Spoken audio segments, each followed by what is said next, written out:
আসসালামু আলাইকুম, কেমন আছো সবাই? আশা করি সবাই ভালো আছো, সুস্থ আছো। আলকেনস্টাইনে তোমাদের সবাইকে স্বাগতম। তোমাদের সাথে আছি আমি নাফিউস সামাদ আবির। পড়াশোনা করছি ঢাকা বিশ্ববিদ্যালয়ে। আজকে দেখতেই পাচ্ছ আমি লিখেছি ইতিমধ্যেই যে গ্রাফস অফ ইকোনমিক্স। ইকোনমিক্সে তোমাদের যেই সমস্যাটা হয় ম্যাক্সিমাম টাইমে তোমরা গ্রাফ বুঝো না বা গ্রাফ কিভাবে আঁকতে হবে সেই জিনিসটা সম্পর্কে তোমাদের ধারণা খুবই কম থাকে। তো এই যে এটা সিরিজ হিসাবে হবে যে আমি বিভিন্ন ক্লাসে তোমাদেরকে দেখাবো যে চ্যাপ্টার ওয়াইজ যে কোন গ্রাফটা কিভাবে তুমি সহজে আঁকতে পারবা এবং কোন গ্রাফটা কিভাবে বুঝতে হবে। কারণ ইকোনমিক্সে তুমি যদি প্রতিটা প্রশ্ন দেখো তাহলে দেখবা যে ৮০ ভাগ প্রশ্নই হচ্ছে গ্রাফ দিতে হয়। তো গ্রাফ যদি তুমি ঠিক মতো না আঁকতে পারো আর গ্রাফ আঁকায় যদি তুমি দ্রুত না হও তাহলে দেখবা যে অনেকটা সময় শুধু কি তোমার চিত্র আঁকতেই চলে যাচ্ছে। যেই কারণে তোমার গ্রাফগুলো সম্পর্কে আলাদা একটা ধারণা থাকলে খুব সহজেই আনসার করা যায়। তো আজকে আমরা যে চ্যাপ্টারটা পড়বো সেটা হচ্ছে দ্বিতীয় অধ্যায়। আজকে আমরা পড়বো হচ্ছে দ্বিতীয় অধ্যায়, ঠিক আছে? দ্বিতীয় অধ্যায় ভোক্তা ও উৎপাদকের আচরণ যেটা আছে প্রথম পত্রের, সেইটার মধ্যে যে গ্রাফগুলা আছে সেই গ্রাফগুলা নিয়ে বিস্তারিত আলোচনা করব। কারণ এই চ্যাপ্টারটাই হচ্ছে ইকোনমিক্সের বলতে পারো হার্ট। দ্বিতীয় অধ্যায় যদি তোমার ভালো করে পড়া থাকে তাহলে আর কোনো চ্যাপ্টারে তোমার কোনো সমস্যা হবে না। তো চলো দেরি না করে আমরা শুরু করি। ওকে, তো প্রথমে আমরা যেটা করব সেটা হচ্ছে লিখে নিব যে দ্বিতীয় অধ্যায়ে আমার কি কি টপিক আছে, সেগুলোর কি কি গ্রাফ আছে আমার। দেখো, এক, মোট উপযোগের একটা গ্রাফ তোমার দরকার, মোট উপযোগ। আর এর সাথে মোট উপযোগ আসলে সাথে চলে আসে কি প্রান্তিক উপযোগ। তাহলে মোট উপযোগ এবং প্রান্তিক উপযোগের গ্রাফ দেখব। এরপরে আমরা দেখব হচ্ছে চাহিদা বিধি। এরপর দেখব হচ্ছে বাজার চাহিদা।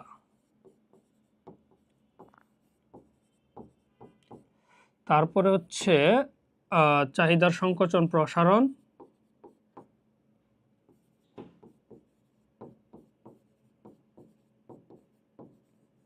প্রসারণ ও স্থানান্তর। এরপরে হচ্ছে আমাদের চলে আসবে যোগান বিধি। এখানে বিধি যেগুলো আমি লিখতেছি সেগুলো হচ্ছে কি রেখা অঙ্কন আমরা করব আর কি, ঠিক আছে? যোগান বিধি, তারপরে হচ্ছে ভারসাম্য। মোটামুটি এইগুলো হচ্ছে আমরা আজকে কাভার করব। বেশি বড় হবে না, তোমার জাস্ট গ্রাফগুলা যেন ইন ডিটেল তুমি বুঝতে পারো, কিভাবে আঁকতে হবে সেইটা জানো, সেইটাই হচ্ছে আমি তোমাদেরকে এখানে কি হাতে কলমে দেখাবো। তাহলে আমরা দ্বিতীয় অধ্যায়ে কিন্তু এই জিনিসগুলাই পাই। এছাড়াও এর ভিতরে আরো কিছু সাব টপিক আসবে, যেমন চাহিদা বিধির মধ্যে চাহিদা বিধির ব্যতিক্রম কখন হয় সেটা আসবে, গিফেন দ্রব্য ভেবলেন দ্রব্য ওইগুলার চাহিদা রেখা কেমন হয় সেগুলো আসবে। তো এই বিষয়গুলাই বিস্তারিত তোমাদের আজকের ক্লাসে জানা হবে। আর এই কয়টা যে 6টা আমি লিখলাম এগুলোর মধ্যে যে গ্রাফগুলো আছে সেই গ্রাফগুলো যদি তোমার পারা থাকে তাহলে দেখা যাবে যে দ্বিতীয় অধ্যায় থেকে যে কোনো প্রশ্ন তুমি চিত্র দেখে আর ভয় পাচ্ছ না, সহজেই উত্তর করতে পারতেছো। ওকে, তো প্রথমে যেটা লিখলাম মোট উপযোগ। মোট উপযোগের জন্য আমি একটা মোট উপযোগ সূচি লিখি আগে নাকি। মোট উপযোগ সূচি। মোট উপযোগের বিষয়ে তোমাদের যদি মনে থাকে সেটা হচ্ছে কি মোট উপযোগ, ধরো তুমি কোনো একটা দ্রব্য ভোগ করলা, ভোগের পরিমাণ। তো ওই ভোগ করার পর মানে কোনো একটা দ্রব্য, সেটা আম হইতে পারে বা যে কোনো ফল ফসল যাই আছে, কিছু একটা তুমি খাচ্ছ। তো খাওয়ার ফলে তোমার মনে যে সন্তুষ্টিটা আসবে সেই সন্তুষ্টিটাই হচ্ছে কি উপযোগ। এখন উপযোগ তো আর এভাবে পরিমাপ করা যায় না সন্তুষ্টি, তো সাধারণত আমরা এটাকে ইউটিল হিসেবে লিখি আর দাম দিয়ে মিলাই দিই। ধরো যে একটা জিনিসের দাম 10 টাকা, তাহলে ওইটার উপযোগ আমি ধরে নিলাম 10 টাকা সমান উপযোগ বা 10 উপযোগ, এরকম ভাবে হিসাব করা হয় আর কি। তো আমরা যদি উপযোগ লিখি, এখন সহজ ভাবে যদি আমরা এটা হিসাব করি যে উপযোগ জিনিসটা কিভাবে কাজ করে। তুমি যখন দ্রব্যে 1 একক ভোগ করবা তখন ধরো তুমি উপযোগ পাইলে হচ্ছে কত ধরো 20 টাকা দিয়ে একটা জিনিস কিনলা, তোমার মোট উপযোগ পাইলা ধরো 20। এখন যদি ওইটা 2 একক নাও তাহলে উপযোগ তোমার বাড়বে নাকি কমবে, এইটা হচ্ছে প্রশ্ন। আচ্ছা, আমি একটু গ্রাফটা তোমাদের এখন একটু দেখাই। মোট উপযোগের গ্রাফটা হচ্ছে এরকম, ঠিক আছে? টোটাল ইউটিলিটি, মোট উপযোগের গ্রাফ এরকম হয়। তো এখন কথা হলো গ্রাফটা এরকম হওয়ার কারণ কি? এই যে ছকটা যেটা আছে, এটা যদি তুমি ভালো করে বিশ্লেষণ করে দেখো তাহলেই বুঝতে পারবা যে মোট উপযোগের গ্রাফ কেন এরকম হয়। এটা বোঝার জন্য তোমাকে কি করতে হবে, দেখতে হবে। এখন ধরো তোমার গ্রাফটা এভাবে যাবে, তারপরে আবার কি একটু বাঁকা হচ্ছে। তাহলে প্রথম যদি তুমি ধরো একটা আমের হিসাবেই ধরো যে আম, একটা আম খাইলা, বেশ তৃপ্তি সহকারে খাইলা। দ্বিতীয় আমটা যখন খাবা, একই পরিমাণ তৃপ্তি কি আসবে?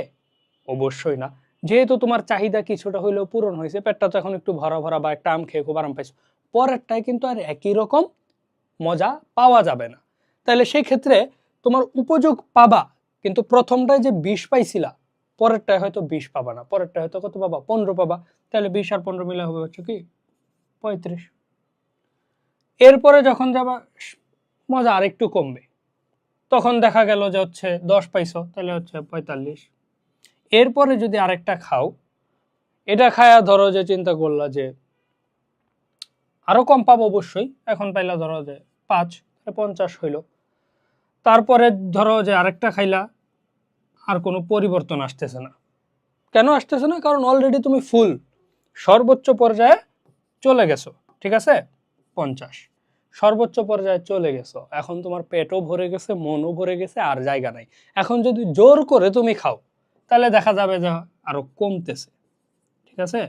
কেন কমতেছে? দেখা যাবে হয় বমি করে দিছো, নইলে পেটে আর হচ্ছে না, খুবই হাঁসফাঁস লাগতেছে, তখন আর জিনিসটা তৃপ্তিকর হবে না, তখন জিনিসটা হয়ে যাবে কি পানিশমেন্টের মতো। তো এই কারণে দেখো তোমার উপযোগ কি ক্রমান্বয়ে কমতেছে।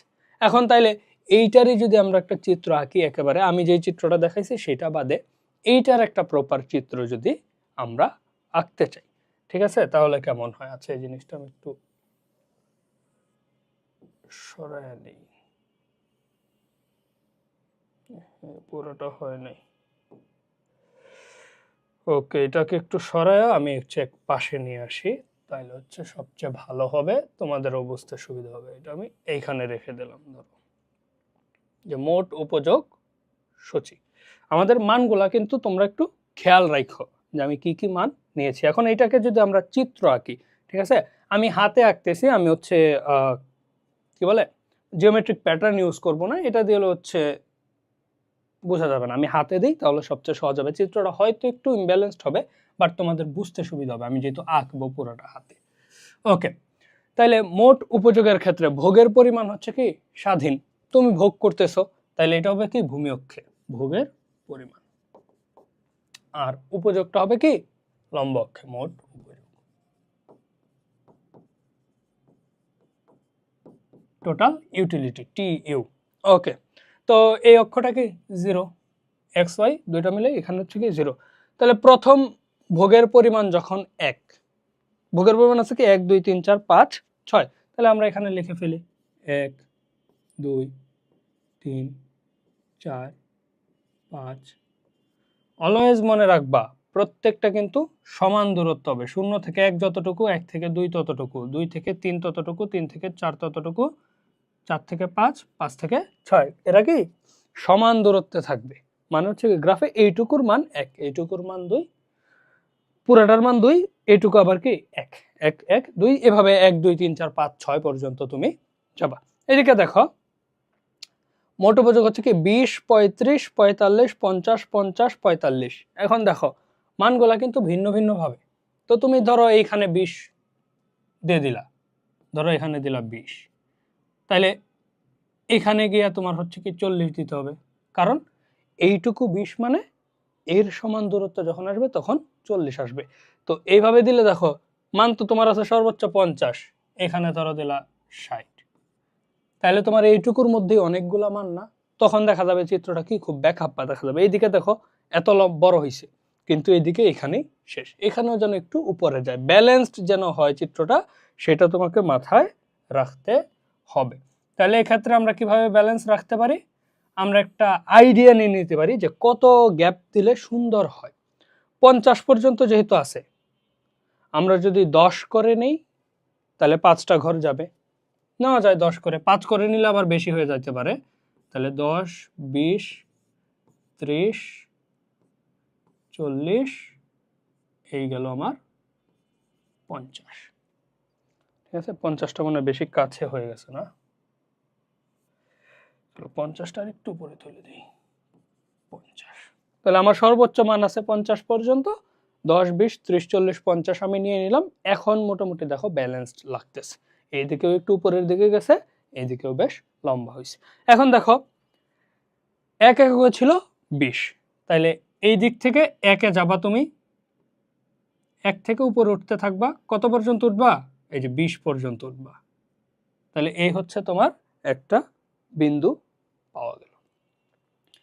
2-এ 35, তাহলে 35 হবে অবশ্যই কি 40 আর 30-এর মাঝামাঝি।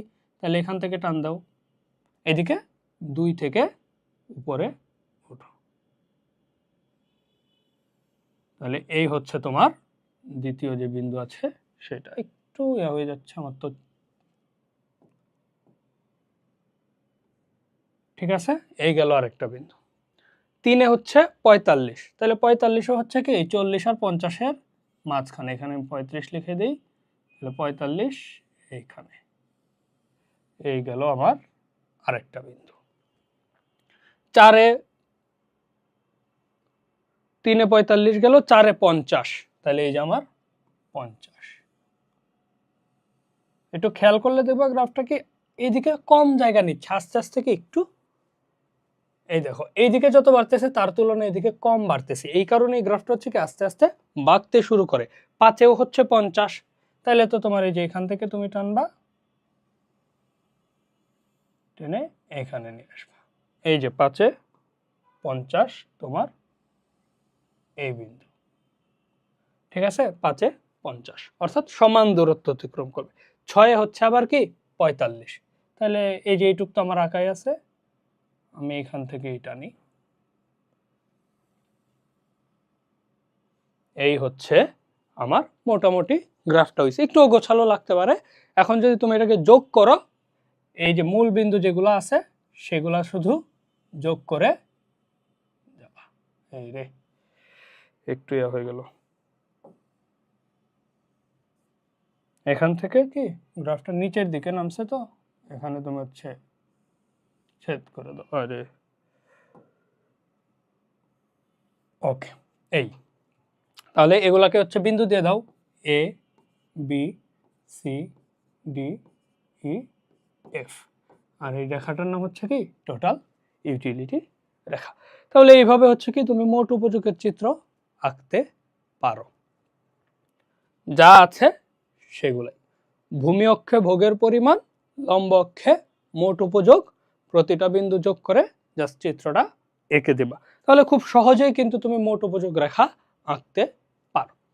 এখন এখানেই এই গ্রাফটাতে আমি আরেকটা জিনিস দেখাই, মোট উপযোগের সাথে আরেকটা কি জিনিস আছে সম্পর্কিত, সেটা হচ্ছে কি প্রান্তিক উপযোগ। তো প্রান্তিক উপযোগ নিয়ে যদি আমরা একটু কথা বলি, এই গ্রাফটা আমি হচ্ছে ছোট করে রেখে দিই।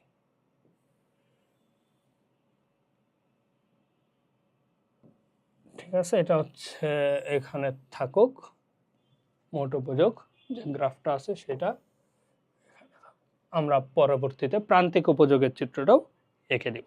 ওকে, এখন মোট উপযোগ, আচ্ছা এটা উপযোগ লিখি মোট, আর এখানে আমরা ধরো প্রান্তিক উপযোগ লিখলাম।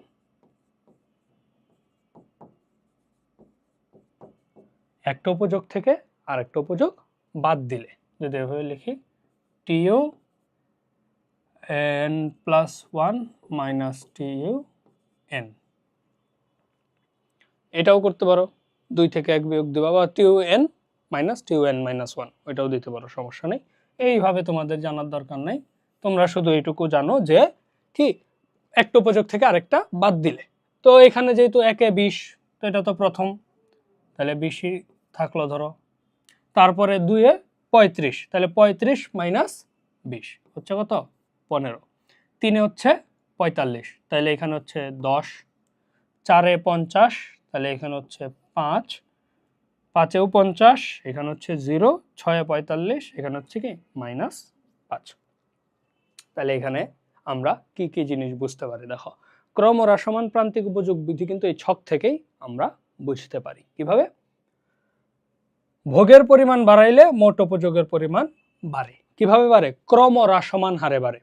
20 প্রথমবারে, দ্বিতীয়বারে কিন্তু 20 পাও নাই, 20-এর চেয়ে একটু কম পাইছো, 15 পাইছো, এই যে। তৃতীয়বারে আরো কম, চতুর্থবারে আরেকটু কম, পঞ্চমবারে একেবারে বাড়লই না। তাইলে মোট উপযোগ হচ্ছে কি বাড়ছে, দেখো মোট উপযোগ 20 থেকে 35 হয়েছে, বাড়ছে কিন্তু আগের তুলনায় কম বাড়ছে। মোট উপযোগ বাড়ছে কিন্তু আগের তুলনায় কম, তো এটাকে বলা হচ্ছে কি ক্রম হ্রাসমান হারে বাড়া। তো মোট উপযোগ ক্রম হ্রাসমান হারে বাড়ে, আর এক পর্যায়ে গিয়ে মোট উপযোগ কি সর্বোচ্চ হয় 50, তারপরে ভোগের পরিমাণ বাড়াইলে মোট উপযোগ কমে যায়। এবার এটা প্রান্তিক উপযোগের হিসাবে ব্যাখ্যা করি। মোট উপযোগ যখন ক্রম হ্রাসমান হারে বাড়ে, প্রান্তিক উপযোগ তখন হ্রাস পায়। এটা কিন্তু বাড়তেছে, 20-এর চেয়ে 35 বড়, 35-এর চেয়ে 45 বড়, 45-এর চেয়ে 50 কিন্তু বড়, বাড়ছে, কিন্তু কিভাবে বাড়ছে? ক্রম হ্রাসমান হারে। তো এইটা যখন বাড়তেছে ক্রম হ্রাসমান হারে, তখন প্রান্তিক উপযোগের দেখো তো 20 থেকে 15, 15 থেকে 10, 10 থেকে 5 কমতেছে। তাহলে মোট উপযোগ ক্রম হ্রাসমান হারে বাড়লে প্রান্তিক উপযোগ হ্রাস পায়। মোট উপযোগ যখন সর্বোচ্চ হয় 50, প্রান্তিক উপযোগ তখন 0। এইখানে কিন্তু সর্বোচ্চ হয় নাই, দেখো খেয়াল করো, 50-এ কিন্তু সর্বোচ্চ হয় নাই। কেন হয় নাই? কারণ তুমি কিন্তু বুঝতেছো না যে সর্বোচ্চ হয়েছে কিনা। এই পর্যন্ত ভোগ করে যদি তুমি থেমে যাও, আর ভোগ না করো, তোমার কি জানার সুযোগ আছে তোমার উপযোগ কি সর্বোচ্চ কিনা? ফিল করবা, কিন্তু আরেকটা যখন খাবা তখন গাণিতিক ভাবেও বিশ্লেষণ করতে পারবা যে হ্যাঁ আমার আর উপযোগ বাড়ে নাই, এই জন্য এখানে সর্বোচ্চ। ওকে, আর মোট উপযোগ যখন হ্রাস পায়, প্রান্তিক উপযোগ তখন ঋণাত্মক হয়। তাহলে মোট উপযোগ সর্বোচ্চ হইলে প্রান্তিক উপযোগ 0, মোট উপযোগ হ্রাস পাইলে প্রান্তিক উপযোগ ঋণাত্মক। এবার এটারে আমরা চিত্রে করে ফেলি, আমি এটা একটু এরোগুলো মুছে দিই। তাহলে 20, 15, 10, 5, 0, 5, তাহলে 5, 10, 15, 20 লম্ব অক্ষ আমরা এটা নিলেই হবে। তো এটা চিত্রটা যদি আমি একটু চাই, 5 করে নিই, ধরো এখানে 5, 10, 15, 20, এটা হচ্ছে কি মার্জিনাল ইউটিলিটি, প্রান্তিক উপযোগ। আর এইদিকে হচ্ছে ভোগ, ভোগের পরিমাণ। তাহলে ভোগের পরিমাণ আমার ছিল কত? 1 থেকে 6, 1, 2, 3, 4, এটা কাজ হয়ে গেছে, আচ্ছা অসুবিধা নয়, 5, 6, এই তো এরকম ভাবেই হবে। ওকে, তাহলে একে হচ্ছে 20, তাহলে যে এখান থেকে টানতে হবে আমাকে, একে 20, 2 এ হচ্ছে 15, 2 এ 15, 3 এ 10, 4 এ 5, 6 এ 4 এ 5, ও রে 4 থেকে 5 চলে গেছে এটা। ওকে, 4 এ হচ্ছে 5, 5 এ 0, তাই না? তো শূন্যের ঘর তো এইটাই, তাহলে এটা যেহেতু 0, 5 এখানেই থাকবে। 6 এ গিয়ে দেখো -5 হয়েছে, তার মানে এটা হচ্ছে কি নিচের দিকে চলে আসবে, এখানে থাকবে -5, এটা আসবে কই এইখানে। আমরা সাধারণত তোমরা গাইডে বা যেখানে দেখো এইভাবে দেওয়া আছে, ঋণাত্মক যেহেতু এটা সরাসরি লাইন হিসেবে না, এই ডট ডট ডট ড্যাশ হিসেবে দেওয়া আছে আর কি। যাই হোক, আমি ওইভাবেই রাখলাম। তাহলে এখন যদি এই রেখাগুলো তুমি যোগ করে দাও, এই যে বিন্দুগুলো তুমি পাইছো, প্রত্যেকটা বিন্দু যদি যোগ করো এখান থেকে উঠবে, এখান থেকেও দিতে পারো, এখান থেকেও দিতে পারো, তোমার ইচ্ছা। আমরা আচ্ছা এখান থেকে এই যে প্রত্যেকটার নিয়ে আছে, ধুর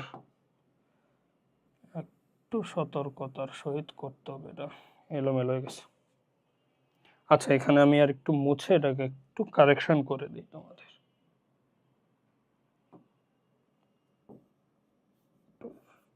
মিলতেছে না, এটা বাঁকা হয়ে যাওয়ার। আচ্ছা, মোটামুটি আমরা তো ধারণাটা তো অ্যাটলিস্ট পাইলাম যে এই যে এইরকম হবে তোমার প্রান্তিক উপযোগ রেখা। এটাকে যদি আমি শর্ট করে এখানে লিখি, এই যে এরকম হবে। ঠিক আছে, প্রান্তিক উপযোগ রেখাটা সাধারণত কি এরকম হয়ে থাকে। তাহলে এই হচ্ছে তোমার প্রান্তিক উপযোগ রেখা বা এমইউ রেখা, বাম দিক থেকে ডান দিকে নিম্নগামী। তাহলে এই হচ্ছে তুমি যদি প্রান্তিক উপযোগ রেখা আঁকতে চাও কিভাবে আঁকবা। তাহলে ভোগের পরিমাণ, মোট উপযোগ, প্রান্তিক উপযোগ সব হয়ে গেল। আর ক্রমহ্রাসমান প্রান্তিক উপযোগ বিধি বলতে কিন্তু এটাই বোঝায়। মোট উপযোগ ক্রমহ্রাসমান হারে বাড়লে প্রান্তিক উপযোগ হ্রাস পায়, মোট উপযোগ সর্বোচ্চ হলে প্রান্তিক উপযোগ শূন্য, মোট উপযোগ হ্রাস পাইলে প্রান্তিক উপযোগ ঋণাত্মক। এই হচ্ছে তোমার প্রপার একটা চিত্র। তাহলে এই হচ্ছে আমার মোট উপযোগ এবং প্রান্তিক উপযোগ সম্পর্কিত যেই চিত্র পরীক্ষায় লাগবে। আশা করি দুইটাই তোমরা বুঝতে পারার কথা। ঠিক আছে, ওকে। এবার আমরা পরে যাই। আমাদের পরের টপিক কি? পরের টপিক ছিল হচ্ছে আমাদের চাহিদা বিধি। এই যে 2 নম্বরে আমরা কি রাখছিলাম? চাহিদা বিধি। তাহলে আমরা চাহিদা বিধি নিয়ে আলোচনা করি। চাহিদা বিধির ক্ষেত্রে দাম আর একটা জিনিস কি চাহিদা, এই তো পুরো জিনিসটাই তো দাম এবং চাহিদার উপর নির্ভর করে। তো দামের সাথে চাহিদার সম্পর্ক কিরূপ? বিপরীত। তো বিপরীত একটা সম্পর্ক, আমরা সেটাই দেখব। দেখো, ধরো দাম 5 টাকা, চাহিদা 15 একক। যখন একটা জিনিসের দাম 5 টাকা থাকে তুমি সেটা 15 একক কেনো।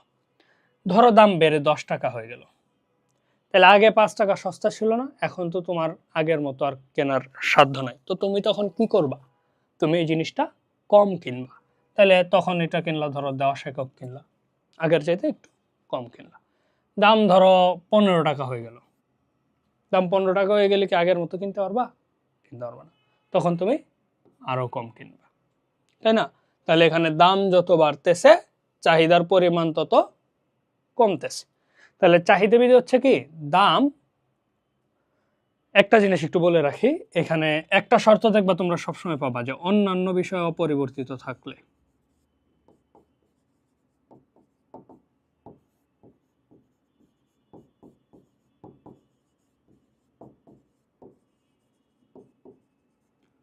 অন্যান্য বিষয় অপরিবর্তিত থাকলে, এখানে অন্যান্য বিষয় বলতে অনেক কিছুই থাকে। সেটা হচ্ছে ধরো সময়, তারপরে আয়, রুচি, অভ্যাস, এই জিনিসগুলোকে স্থির ধরতে হবে। ঠিক আছে, কেন স্থির ধরতে হবে?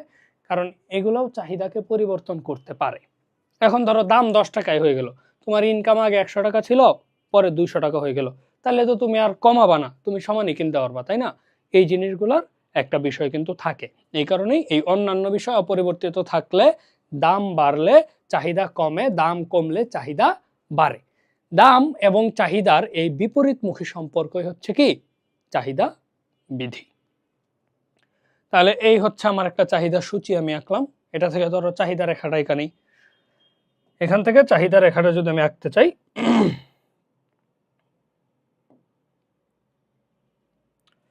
আমার এই গেল একটা রেখা। আচ্ছা, এটা তো কালারটা চেঞ্জ করে দিই। এই হচ্ছে আমার ভূমি অক্ষ, এখানে দিলাম। ওকে, এবারে আমি লম্ব অক্ষ আঁকি এখান থেকে।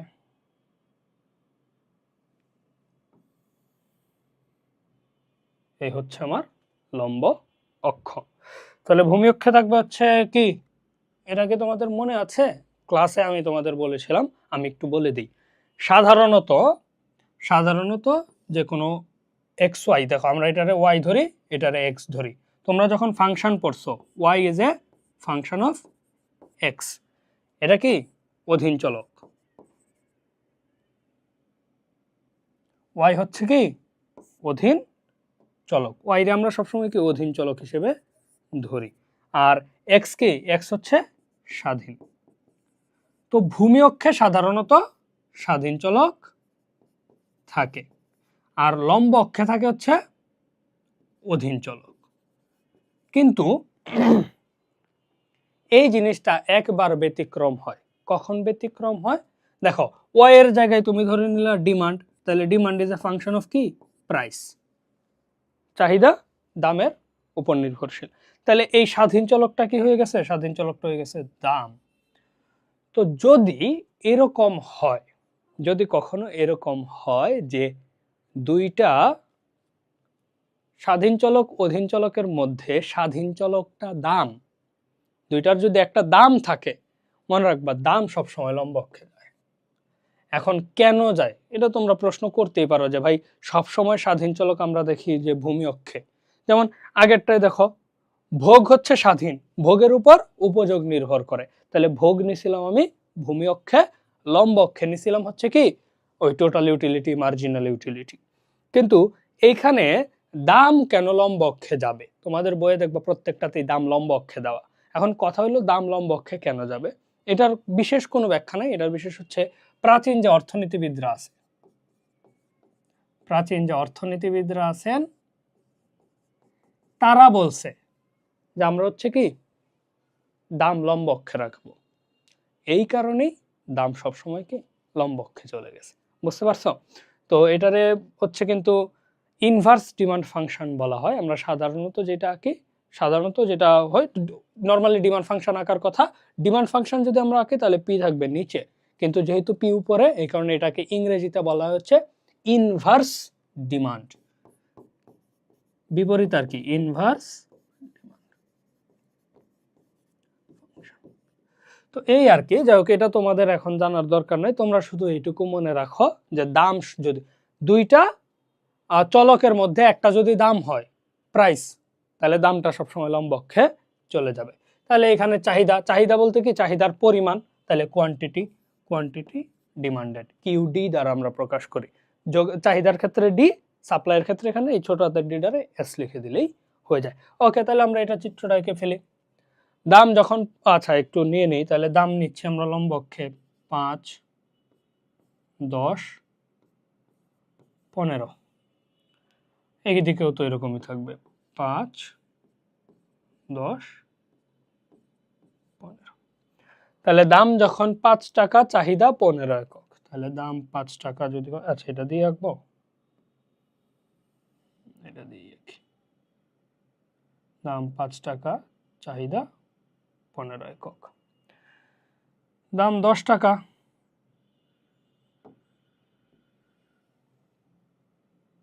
বাঁকা হয়ে যায় কিনা আবার, দাম 10 টাকা হলে চাহিদা 10 একক। দাম 15 টাকা হয়ে গেছে, চাহিদা কি আগের তুলনায় কমে যাবে, আমার কমে গেল। এখন এই তিনটার হচ্ছে কি আমি যোগ করে দেব, তিনটারে যদি যোগ করে দিই, এই যে এখান থেকেও করতে পারি, এই পাশ থেকেও করতে পারি, আচ্ছা এখান থেকে করি আমি, আচ্ছা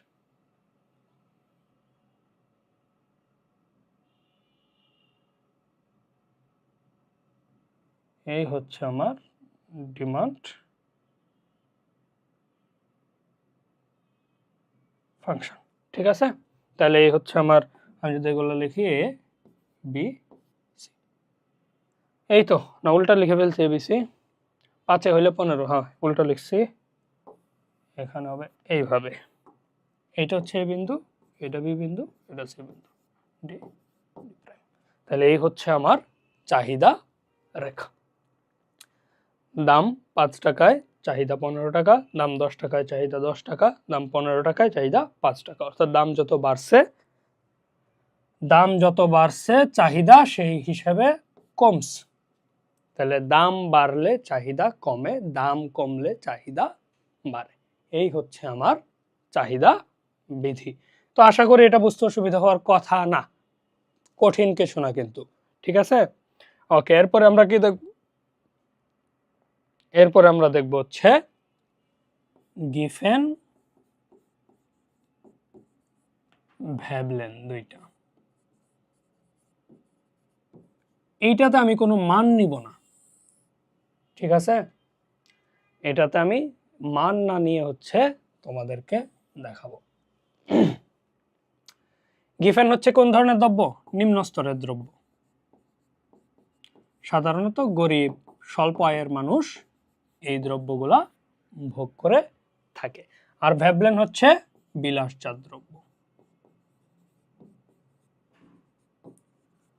দামি জিনিস, দামি দামি যেগুলো হচ্ছে কি বিলাসিতা করার জন্য মানুষ কেনে বা ব্যবহার করে, সেগুলো হচ্ছে ভেবলেন দ্রব্য। তাহলে গিফেন দ্রব্য, ভেবলেন দ্রব্য দুইটা জিনিস তো আমরা বুঝে গেলাম। এখন তাইলে আমরা একটু চিন্তা করি যে গিফেন দ্রব্য যেহেতু নিম্ন স্তরের দ্রব্য, গরিব মানুষ করে, তো একটা উদাহরণ ধরে আমরা কি হইতে পারে, আলু, আলু, পেঁয়াজ, তাই না?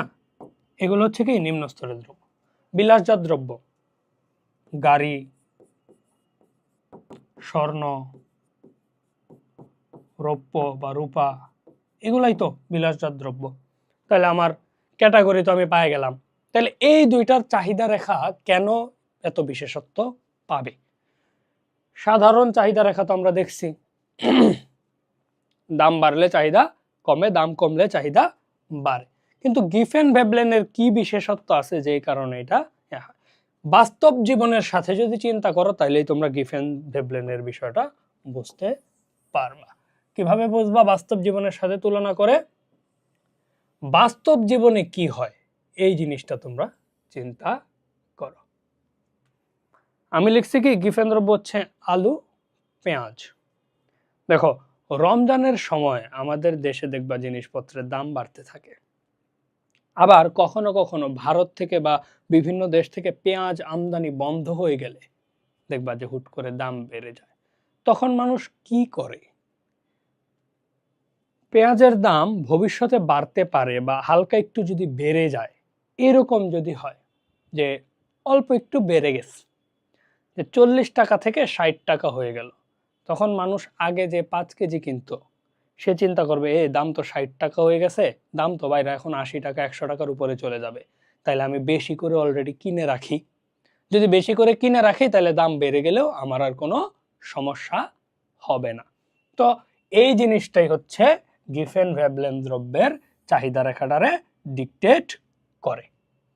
কিভাবে করে? কারণ তারা চিন্তা করে যে দাম এখন বাড়ছে, সামনে আরো বাড়বে, তো যেহেতু সামনে আরো বেড়ে যাবে, তো আমি এটা হচ্ছে কি বেশি পরিমাণে কিনে রাখি। তো এই চিন্তা করার কারণে মানুষ হচ্ছে বেশি কিনে। তো ধরো দাম P1, আমি বলছি এটা কিন্তু আমি সংখ্যা দিয়ে দেখাবো না, যে 40-60 হিসাবে দেখাবো না। তো দাম যখন P1, মানুষ হচ্ছে এটা ধরো কিন্তু Q1 পরিমাণে। তাহলে এটা যদি আমরা হচ্ছে রেখা হিসেবে দেখাই, এই ধরো এইভাবে, যখন P1 ছিল তখন মানুষ Q1 পরিমাণে কিনত। যখনই দাম বেড়ে যাবে, হালকা, বেশি না, অল্প একটু বাড়লেই হবে, অল্প একটু দাম যখন বেড়ে যাবে তখন দাম ধরো হয়ে গেল P2।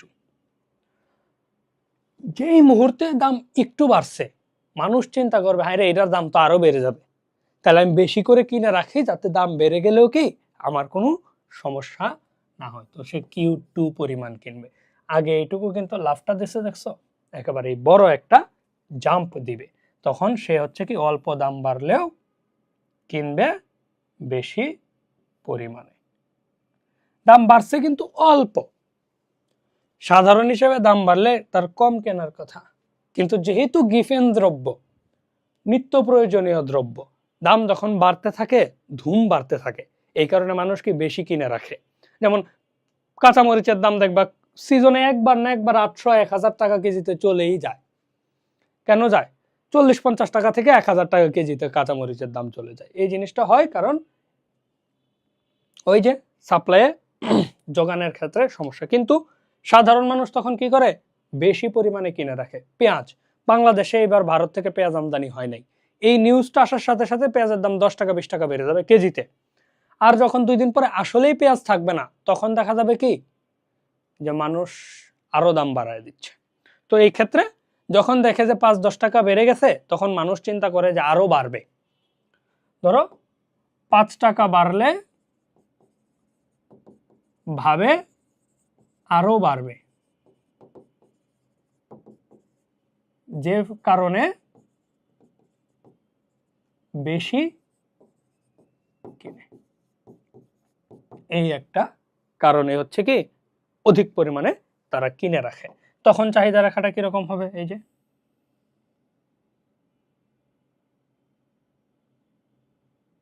তখন চাহিদা রেখাটা হয়ে যায় এই রকম।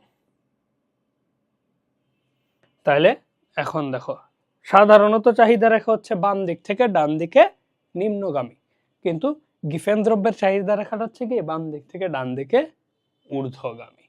ঠিক আছে, এই হচ্ছে হিসাব। এবারে আসি ভেবলেন দ্রব্যেরটা। ভেবলেন দ্রব্যের চাহিদা রেখাটাও তেমন কঠিন না। ভেবলেন দ্রব্যের ক্ষেত্রেও কি হবে তাহলে তোমরা চিন্তা করো। ভেবলেন দ্রব্যের ক্ষেত্রে হচ্ছে কি চাহিদা বাড়বে, তাই না?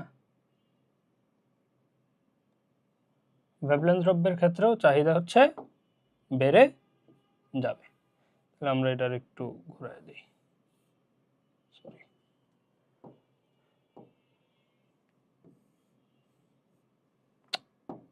এখান থেকে যাবে না। ভেবলেন দ্রব্যেরও চাহিদা রেখাটা হবে ঊর্ধ্বগামী। এক্ষেত্রেও কি হবে, মানুষ এই ধরো P1 দাম আছে, আগে Q1 কিনতো, তাহলে P1 থেকে Q1 এ তোমরা যাবা।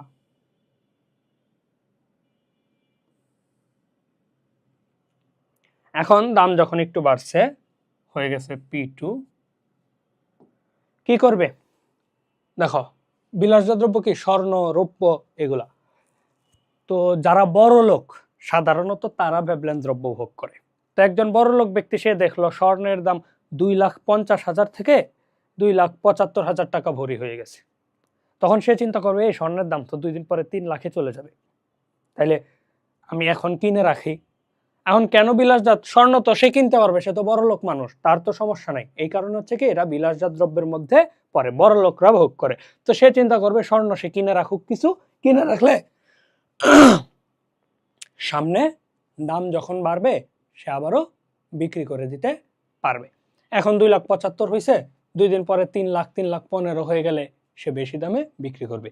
কিন্তু যেহেতু বিলাসজাত দ্রব্য, আলু, পেঁয়াজ, এগুলো তো 50 টাকা, 60 টাকা, 100 টাকা কেজি, চাইলেই বেশি পরিমাণে কেনা যায়। কিন্তু স্বর্ণ 2 লাখ টাকা, 3 লাখ টাকা, 2.5 লাখ টাকা ভরি, তো সেটা কিন্তু চাইলেই বেশি পরিমাণে কিনতে পারে না। সে কিনে, বেশি কিনে, কিন্তু সেটা কি খুব বেশি পরিমাণে কিনতে পারে না।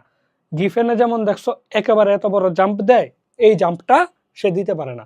সে দেয়, সে বাড়ায়া কিনে, কিন্তু এত বেশি পরিমাণ বাড়ায়া কিনতে পারে না। এই কারণে এটা কি অল্প একটু বাড়ে। দেখো এখানে এতটুকু ছিল, অল্প একটু বাড়ছে। তো এখন যদি এটাকে আমরা চিত্রটা আঁকি, যে Q1 হচ্ছে Q2, তাহলে এই হচ্ছে আমার আচ্ছা দাম একটু চিত্রটা সফিস্টিকেটেড করি আমি, যাতে তোমাদের আর একটু বুঝতে সুবিধা।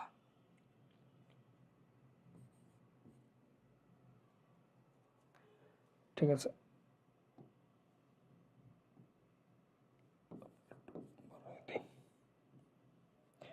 এই তো এখন আমরা এটাকে বাঁকা হয়েছে,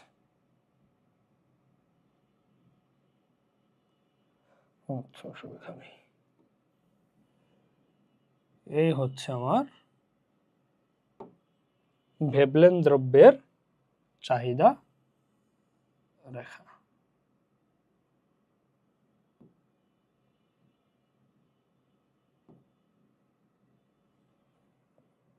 তাহলে এক্ষেত্রে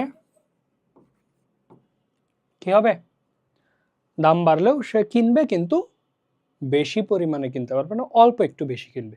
কিন্তু দুইটার ক্ষেত্রেই দেখো দাম বাড়লে চাহিদা বাড়তেছে। এখানে দাম P1 থেকে P2 তে গেছে, দাম বাড়ছে, চাহিদা Q1 থেকে Q2 তে গেছে। দাম P1 থেকে P2 তে গেছে, চাহিদা Q1 থেকে Q2 তে গেছে। দুইটার ক্ষেত্রে হচ্ছে কি দাম বাড়লে চাহিদা বাড়তেছে। তাহলে এটা কিসের? এটা হচ্ছে গিফেনের,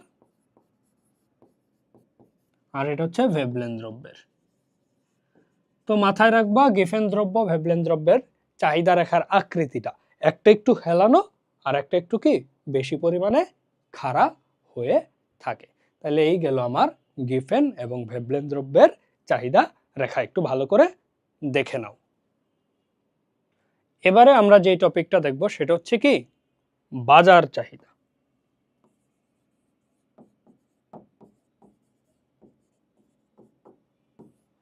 ধরো একটা বাজারে তো একজন মানুষ থাকে না, তাই না? একাধিক ক্রেতা থাকে। ধরো ক একজন ভোক্তা, ক ভোক্তা, আর একজন হচ্ছে কি খ ভোক্তা। তো বাজারের দাম তো ফিক্সড, পি দাম। তাহলে দাম 5 টাকা, 10 টাকা, 15 টাকা। এই বান্দা ধরো ক ধরো একজন গরিব ব্যক্তি বা মিডিল ক্লাস, আর খ ধরো গরিব, একজন মিডিল ক্লাস একজন গরিব ধরো। তো একটা জিনিস দাম যখন 5 টাকা থাকে, ক ধরো 20 একক কিনে, 10 টাকা হইলে 15 একক কিনে, আর 15 টাকা হইলে কি সে 5 একক, সরি 10 একক কিনে, 5 একক কিনে, 10 একক কিনে। একই জিনিস খ, সে ধরো 5 টাকা হইলে সে কিনে হচ্ছে 15, 10 টাকা হইলে কিনে 10, 15 টাকা হইলে কিনে কি 5। তাহলে থাকতেই পারে আমি একজন ক্রেতা, আমার বন্ধু আর একজন ক্রেতা, দুইজনের ভিন্ন ভিন্ন থাকতে পারে না? কিন্তু এখন আমার দরকার 20 একক, দাম ধরো যখন 5 টাকা, আমার দরকার 20 একক, আর একজনের দরকার 15 একক। তাহলে দুইজন মিলায়া যেটা সেটা হচ্ছে কি বাজার। কারণ বাজারের চাহিদা হচ্ছে এইটা, এটা আমার একার ব্যক্তিগত চাহিদা। কিন্তু বাজারে তখন আমার চিন্তা হবে কি বাজারে এইটুকু ডিমান্ড আছে। তাহলে 20 যোগ 15 হয়ে যাবে কি 35, 15 যোগ 10 25, 10 যোগ 5 15। এখন যদি ভোক্তা 3 জন থাকে তাহলে 3 জনেরটা যোগ করলে পাওয়া যাবে কি বাজার চাহিদা। ভোক্তা যদি 4 জন থাকে 4 জনেরটা যোগ করলে বাজার চাহিদা। ভোক্তা যদি অসংখ্য থাকে সবার গুলো যোগ করলে বাজার চাহিদা। তো আমি সহজে বোঝার জন্য 2 জন নিয়ে নিলাম।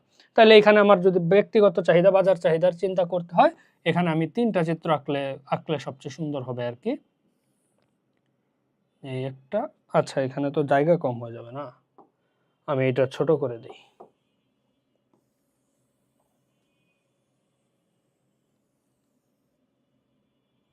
তাহলে এটা হচ্ছে আমার চাহিদা সূচিটা হয়ে গেল নাকি? এই যে চাহিদা সূচি আমি এখানে রেখে দিলাম। এখন আমি চিত্রগুলোর বিষয় একটু দেখি।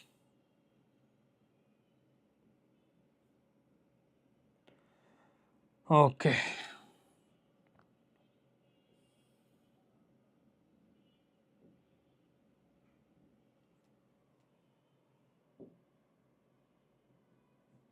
এই একটা, তারপরে এই বরাবরই তো যাবে একটা, এটা একটা,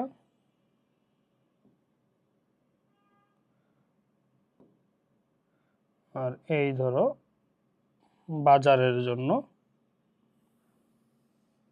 আরেকটা। এখানে আমি হচ্ছে লম্ব অক্ষ অ্যাড করি,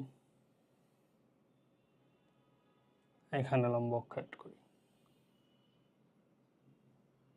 তাহলে এই হচ্ছে আমার, তো এটা ধরো ক এর জন্য, এটা ক, এটা খ, এটা বাজার। তাহলে দাম তো প্রতিবারই দেখো 5 10 15, তাহলে দাম এখানে আমি দিলাম 5, এই দিলাম 10, এই 15, এইটাই কিন্তু পুরাটা যাবে, তাই না? ওকে, দাম গেল আমার 5 10 15। চাহিদার ক্ষেত্রে দেখো এখানে কত 20 15 10, তাহলে আমি এখানে এইটুক নিই 10, আচ্ছা 5 থেকেই নিই ধরো,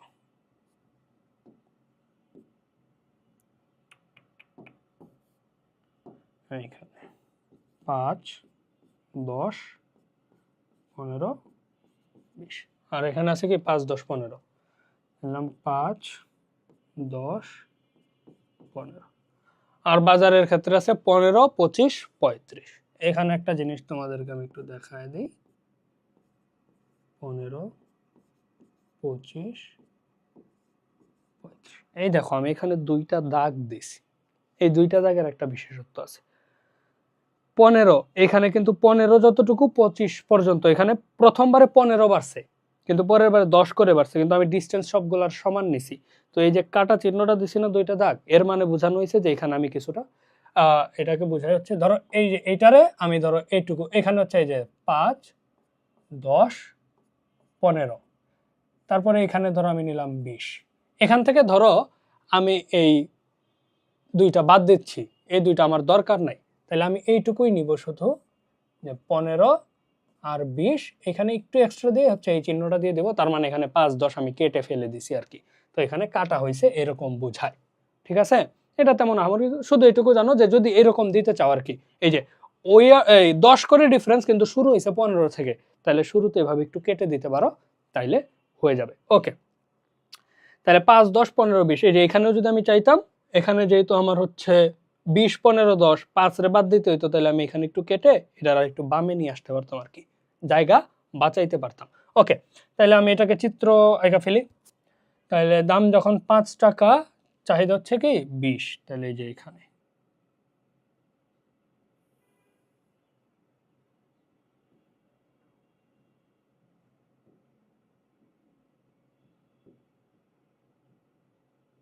ওকে, দাম যখন 10 টাকা, চাহিদা হচ্ছে 15, এই যে 15,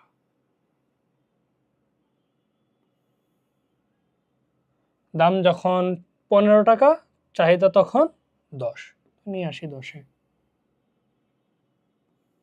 এটা কার গেল? কয়ের চাহিদাটা গেল। ক্ষয়ের কি হবে? এখান থেকেই কিন্তু তুমি দেখতে পারো, এই যে এখানে সেম 5, 10, 15। আচ্ছা, এটা আমি এখন হাতে এঁকা ফেলি নাকি? ইয়া দিয়ে আঁকলে দেরি হচ্ছে। 5-এ 15, 10-এ 10, 15-তে 5, এই।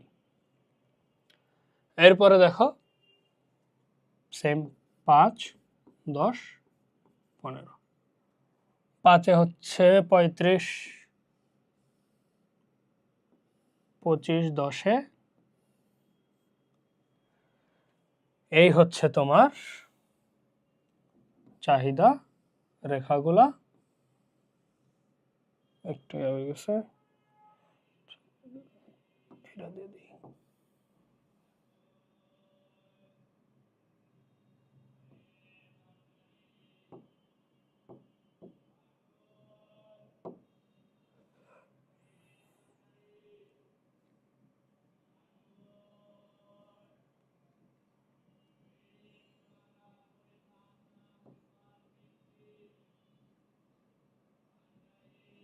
এই তো মোটামুটি এরকম ধরে নাও যে এটা এরকম হচ্ছে চিত্রটা, ঠিক আছে।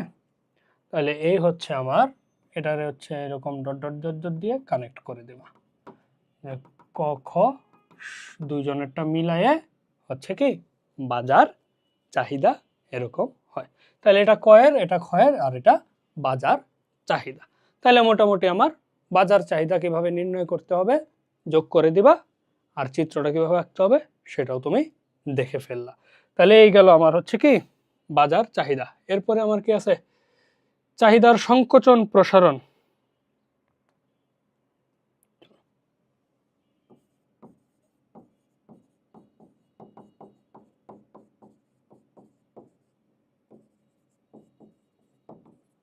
আর হচ্ছে স্থানান্তর। চিত্র দিয়ে সরাসরি দেখায় দিচ্ছি। এই হচ্ছে তোমার চাহিদা রেখা।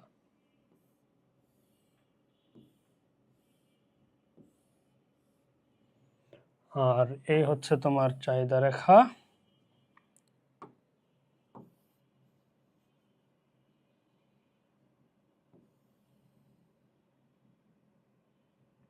এই হচ্ছে আরেকটা চাহিদা রেখা।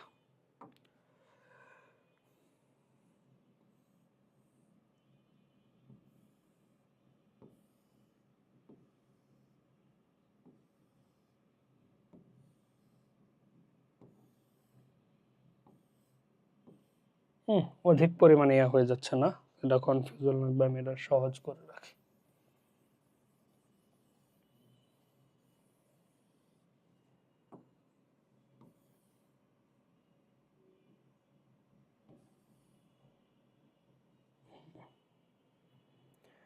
এটা একটু সহজে রাখতে হইলে এইখানে এইটুকু তিনটাই রাখি। ওকে, দেখো দাম P1 চাহিদা Q1, দাম P2 চাহিদা Q2, দাম P3 চাহিদা Q3। দাম যখন বাড়তেছে চাহিদা তখন কি করতেছে?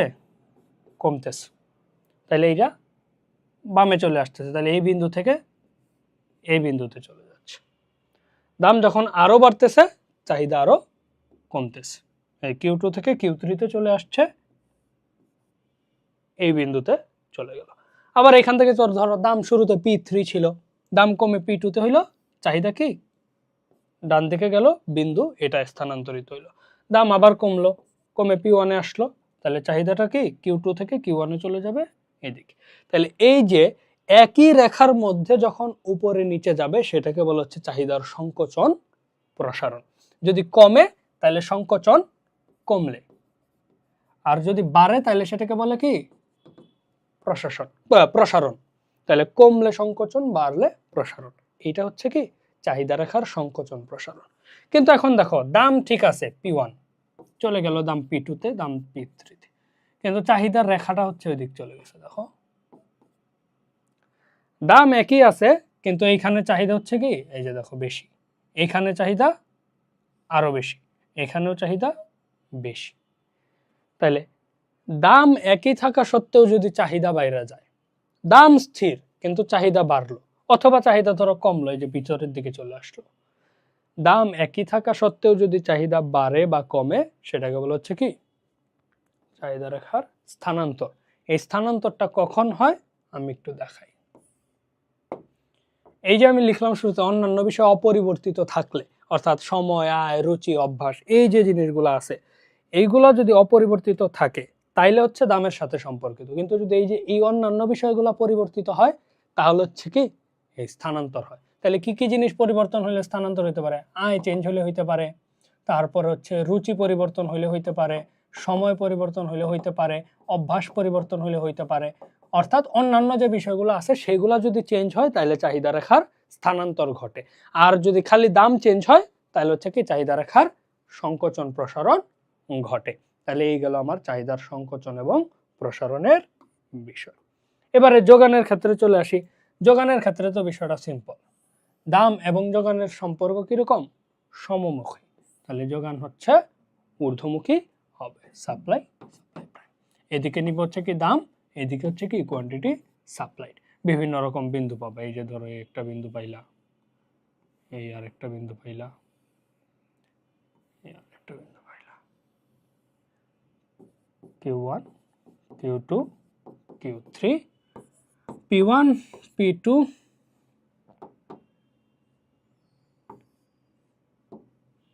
P2 P3। এই ক্ষেত্রে সবসময় মনে রাখবা যখন চাহিদা বিধি তখন তুমি ভোক্তা, যখন যোগান বিধি তখন হচ্ছে কি বিক্রেতা। এখন একটা জিনিসের দাম 10 টাকা আছে, 10 টাকা হইলে তুমি বাজারে 10 একক ছাড়ো, ধরো দাম 10 টাকা, বাজারে তুমি তখন 10 টাকা দাও।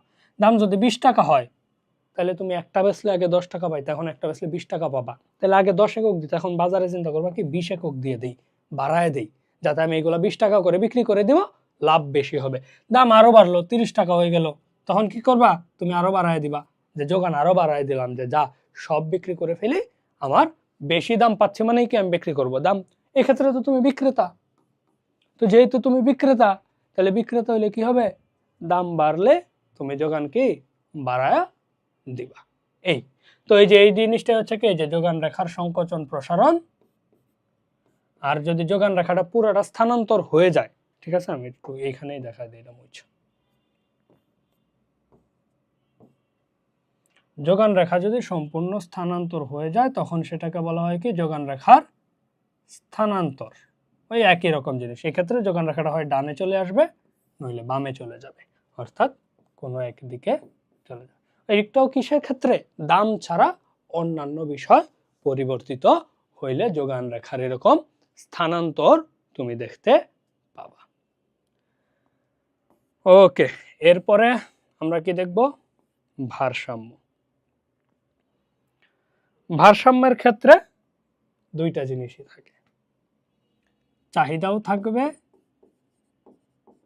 যোগানও থাকবে। কখন ভারসাম্য হবে? যখন চাহিদা সমান যোগান হবে, কিউডি ইকুয়াল কিউএস। এই সিচুয়েশনটা হচ্ছে আমার ভারসাম্য। কিরকম? ধরো এই হচ্ছে আমার একটা চিত্র, আমরা যদি এখানে আঁকি, তো এখানে আমার একটা যোগান রেখা ধরো আছে,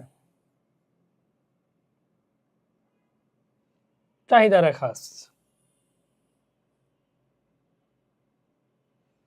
এই চাহিদা এবং যোগান যেখানে সমান হয়েছে সেটাই হচ্ছে কি আমার ভারসাম্য। তো এই যে আমি একটা ভারসাম্য এইখানে,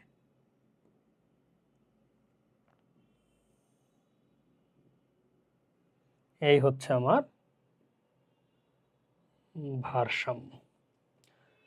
এখন এই জিনিসটা কখন হবে? এই যে এটা হচ্ছে সাপ্লাই, এটা ডিমান্ড। এই যে একটা সিচুয়েশন, যখন চাহিদা এবং যোগান সমান হয় তখন এই চিত্রটা পাওয়া যায়। এটার জন্য আমরা একটা ধরো আইকা ফেলি নাকি, P Q, quantity demanded, quantity supplied. দাম 5 টাকা, চাহিদা কত থাকবে? চাহিদা ধরো 15।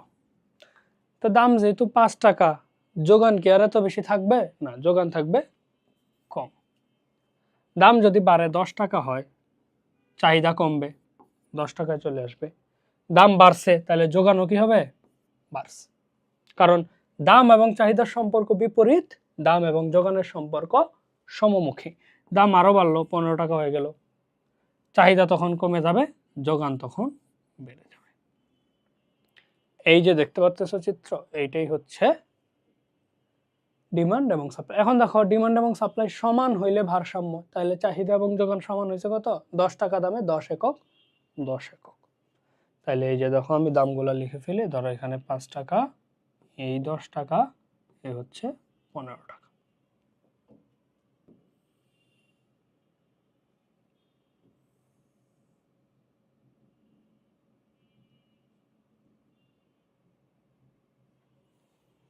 চিত্রটা একটু এদিক সেদিক হয়ে গেছে, আচ্ছা অসুবিধা নাই, আমরা সেটা বুঝে নিব, অসুবিধা নেই। ওকে, আমরা 10 টাকা দামে 10 একক ভারসাম্য পাইলাম। 10 টাকা দামে কি ভারসাম্য আমার 10 একক পাওয়া গেল। কিন্তু বাকি জিনিসগুলো দেখো, এই যে দাম যখন 5 টাকা, চাহিদা 15, দাম 5 টাকায়, চাহিদা এখানে, এই যে দেখো চাহিদা রেখাটা এটা না, চাহিদা রেখা, তো চাহিদা রেখা এখানে ছেদ করছে, কিন্তু যোগান রেখায় কি যোগান কম, এই যে দেখো চাহিদা বেশি। যোগান এখানে 5, কিন্তু চাহিদা 15। তাইলে বাজারে আছে 5 একক, তোমার দরকার 15 একক, তাহলে কি প্রয়োজনের তুলনায় কম আছে না? প্রয়োজনের তুলনায় কম আছে। তাহলে যেহেতু প্রয়োজনের তুলনায় কম আছে, তাহলে এইটুকু হচ্ছে কি ঘাটতি।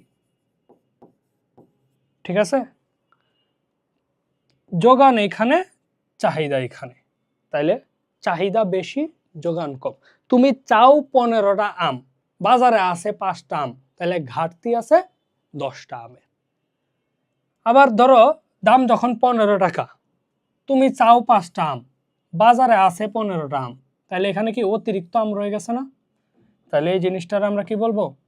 এই জিনিসটার আমরা বলবো উদ্ধৃত্ত।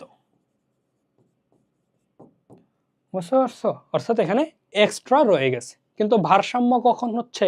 ভারসাম্য হচ্ছে কেবলমাত্র 10 টাকা দামে 10 একক যোগান, 10 একক চাহিদা। তো এই যে জিনিসটা, এটাই হচ্ছে ভারসাম্য।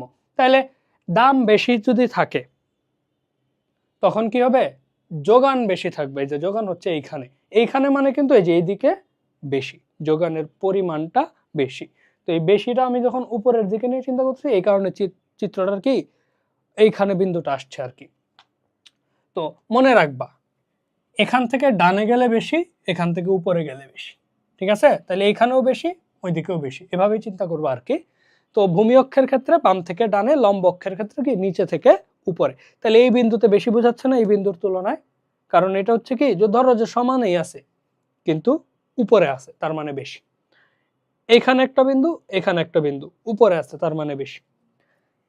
এইটা এখানে ধরো, এই যে একটা চিত্রে যদি ধরি যে এখানে একটা বিন্দু আর এই যে এইখানে একটা বিন্দু, তাহলে এটা সব সময় বেশি হবে, ঠিক আছে? এখানে একটা আছে, এখানে এটা বেশি হবে, এখানে একটা আছে, এটা আছে, তাহলে এইটা বেশি হবে, এটা কম, এটা বেশি, যে এটা কম, এটা বেশি, এরকম ভাবে তুমি হিসাবটা করবে আর কি। ওকে, যেটা বলতেছিলাম, তো ভারসাম্যর ক্ষেত্রে অবশ্যই চাহিদা এবং যোগান সমান হইতে হবে। যদি চাহিদা বেশি যোগান কম থাকে তাহলে ঘাটতি, আবার চাহিদা কম যোগান বেশি তাইলে উদ্ধৃত্ত, আর যখন দুইটা সমান তখন ভারসাম্য। আবার ধরো এই জিনিসগুলো পরিবর্তিত না হয়েও হচ্ছে কি চাহিদা এবং ভারসাম্য পরিবর্তন হইতে পারে। ওই যে আমরা বলছিলাম না অন্যান্য বিষয় পরিবর্তন, তো ধরো অন্যান্য বিষয় পরিবর্তনের কারণে চাহিদা রেখাটা ডান দিকে চলে গেল, তাহলে আগে এইখানে ছিল এখন এইখানে চলে গেছে, তাহলে এটা হচ্ছে নতুন ভারসাম্য। কি এটা? নতুন ভারসাম্য। সেম ভাবেই যদি যোগানটাও পরিবর্তিত হয়, ধরো যোগান আগে হচ্ছে এখানে ছিল, এখান থেকে ধরো যে শিফট করে এদিকে চলে আসলো। চাহিদা রেখা ধরো আমার এইটাই আছে, চাহিদা রেখা এইটাই আছে, কিন্তু যোগান রেখা এইটা থেকে শিফট করলো, তাইলে এই বিন্দুটা হচ্ছে কি নতুন ভারসাম্য। তাহলে এখানে তোমার তিনটা সিচুয়েশন কিন্তু তোমার সামনে আছে। এই একটা ভারসাম্য, এই ভারসাম্যটা হচ্ছে কি এই যে দেখো যোগান রেখা এইটাই, চাহিদা রেখাটা চেঞ্জ। আর এই যে ভারসাম্যটা আছে, আমি একটু বিন্দু দিয়ে লিখি, এ বি সি। এ বিন্দু যেটা সেটা হচ্ছে প্রাথমিক ভারসাম্য, বি বিন্দু যেটা এ হচ্ছে প্রাথমিক, বি চাহিদা চেঞ্জ, চাহিদা চেঞ্জ, যোগান একই। সি বিন্দু যেটা সেটা হচ্ছে যোগান চেঞ্জ, চাহিদা একই। আর যদি ডি বিন্দুর কথা আমরা চিন্তা করি, ডি বিন্দুটা আমি দেই নাই, এখন দিচ্ছি, এই যে ডি বিন্দু, যদি চাহিদা যোগান দুইটাই চেঞ্জ হয়, ডি দুটোই চেঞ্জ,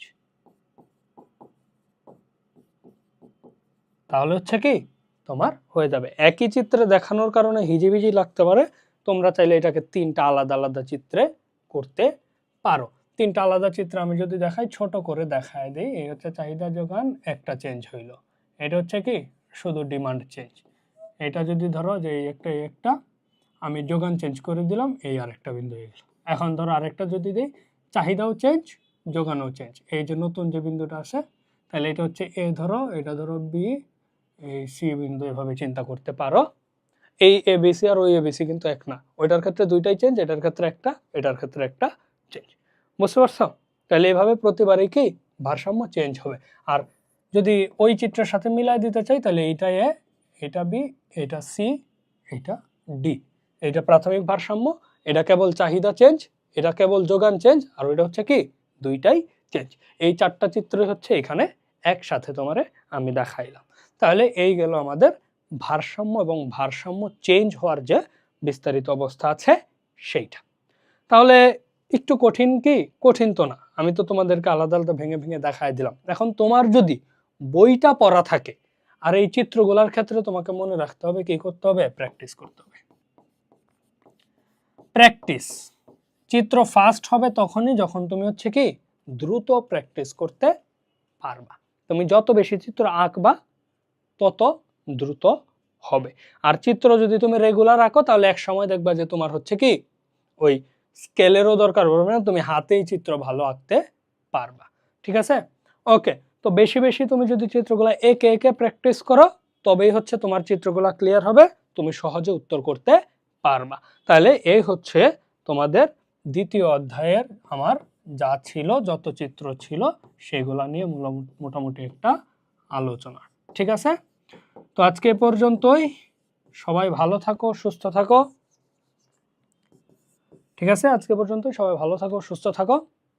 আল্লাহ হাফেজ।